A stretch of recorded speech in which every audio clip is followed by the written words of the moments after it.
Hello students, welcome to target Gurukul. I hope आप सभी बहुत अच्छे होंगे। तो मैं यहाँ पे कुछ मैथ्स के क्वेश्चन लेकर के आई हूँ फॉर मैथ्स एंट्रेंस। सो चलिए देखते हैं वन बाय वन सारे क्वेश्चंस को। तो यहाँ पे पहला क्वेश्चन है, two number in binary system are 1100100111 and 10101001। So what is their difference in decimal system. तो आपको पता है कि हम बाइनरी सिस्टम में क्या करते हैं। जैसे यहाँ पे जो बाइनरी सिस्टम दिया गया है, पहले हम फर्स्ट डिजिट को लेंगे, उसके बाद जितने भी नंबर है उसको हम काउंट करेंगे। तो यहाँ पे टोटल 8 नंबर बच रहे हैं, उसको हम 2 to the power 8 राइट कर देते हैं, प्लस अगेन 1। अब उसके बाद टोटल 7 डिजिट है, that means 2 to the power 7 plus 0 0, क्योंकि अगर हम जीरो में किसी भी नंबर से मल्टीप्लाई करेंगे तो जीरो ही होगा, plus again 0 plus 1 into two the power 4, like this will multiply. अगर हम इन सबको ऐड करेंगे तो यहाँ पे 403 आएगा। Same again one more binary number is there, that means same हम वैसे ही करेंगे यहाँ पे। तो इससे अगर हम ऐड करते हैं तो हमारा 341 आता है। अब हमें डिफरेंस फाइंड करना है, required difference, that means 403 minus 341 is equal to 62। So let's see the option. So there is a 4 option, 66, 56, 65 and 62। So which option will be correct? Option D, हमारा ऑप्शन डी करेक्ट हो जाएगा। Question number 2, what is the value of cosec 2a minus cot 2a। तो जैसा कि हम सभी को पता है कॉसेक 2a का फॉर्मूला एंड कॉट 2a का फॉर्मूला। तो चलिए इसको सॉल्व करते हैं, देन फाइंड करते हैं कौन सा ऑप्शन सही होगा। तो कॉसेक 2a का फॉर्मूला होता है 1 upon sine 2a minus cot 2a का फॉर्मूला होता है cos 2a upon sine 2a। अगर हम एलसीएम लेते हैं तो साइन 2a एलसीएम आएगा एंड ऊपर 1 minus cos 2a। 1 minus cos 2a we can write 2 sine square a upon sine 2a को हम लिख सकते हैं 2 sine a cos a, and this is a formula is. अब 1 साइन से 1 साइन कट जाएगा, दैट मीन्स साइन, एंड 2 से 2 कटेगा, 1 साइन से 1 साइन कटेगा, that means sine a upon cos a, and sine a upon cos a we know that is a tan a। So which option will be correct? तो हमारा option A correct हो जाएगा। Now the question number 3, how many terms are there in expansion of 4x plus 7y to the power 10 plus 4x minus 7y to the power 10. Let's solve this question. The number of term is 4x plus 7y to the power 10 plus 4x plus minus 7y to the power 10 is 6. कितने terms होंगे इन दोनों में? 6 terms होंगे। तो let's see which option will be correct. तो हमारा option C correct होगा। Question number 4, if cos inverse x plus cos inverse y is equal to pi, so what is the value of sin inverse x plus sin inverse y? अगर cos inverse x plus cos inverse y की value pi है तो sin inverse x plus sin inverse y की value क्या होगी? So let's solve this question.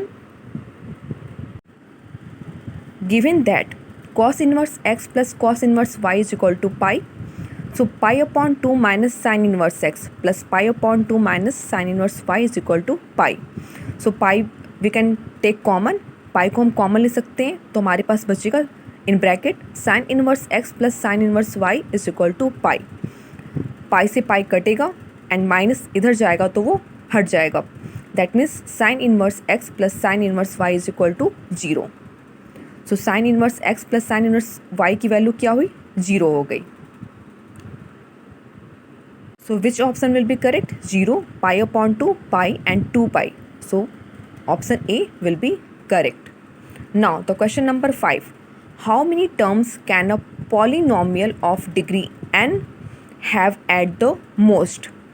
So जैसा कि हम सभी जानते हैं a polynomial of a degree n plus 1 at the most. Question number 6. If the roots of x square plus bx plus c is equal to 0 are two consecutive integers, what is the value of b square minus 4c minus 1? So there is given 4 options like 0, 1, minus 1 and 2. So let's solve this question and we will find the solution. यहाँ पे हम मानते हैं n and n plus b n plus 1 be the consecutive roots of the x square plus bx plus c is equal to 0, then n plus 1 is equal to minus b। ये हमने माना है कि n और n plus 1 consecutive roots है। सो 2n plus 1, यहाँ से अगर हम 2n plus 1 को n को ऐड करेंगे तो 2n plus 1 is equal to minus B. अगर हम n को यहाँ पे रखते हैं तो 1 उधर जाएगा तो माइनस होगा, that means -1 minus b upon 2। So n in bracket n plus 1 is equal to c. So अगर हम n की जगह पे 1 प्लस बी अपॉन 2 ये वाली वैल्यू रखें एंड n प्लस 1 की जगह पे भी n की वैल्यू रखें तो is equal to C.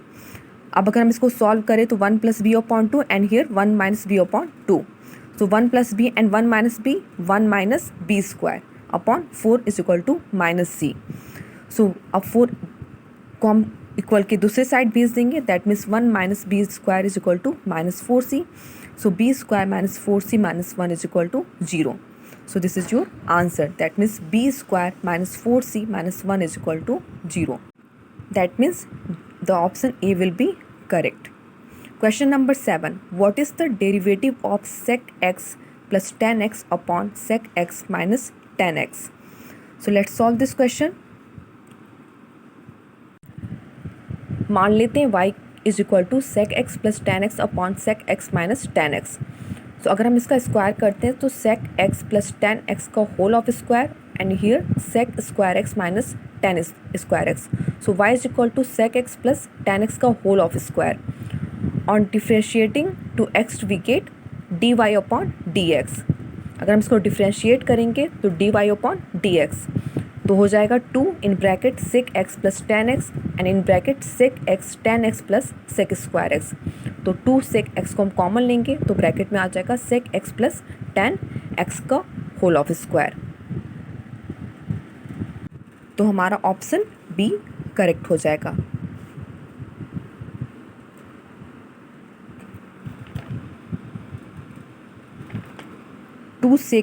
Option A correct हो जाएगा। 2 sec x plus tan x का whole of square. Now the question number 8. What is the solution of x square y square dy is equal to 1 minus xy cube dx? The given differential equation is, ये क्वेश्चन दिया गया है x square y square D y upon D x is equal to 1 minus x y whole cube. So x cube y cube square D y, अगर हम D x को उस side भेजते हैं तो x minus x square y cube and D x.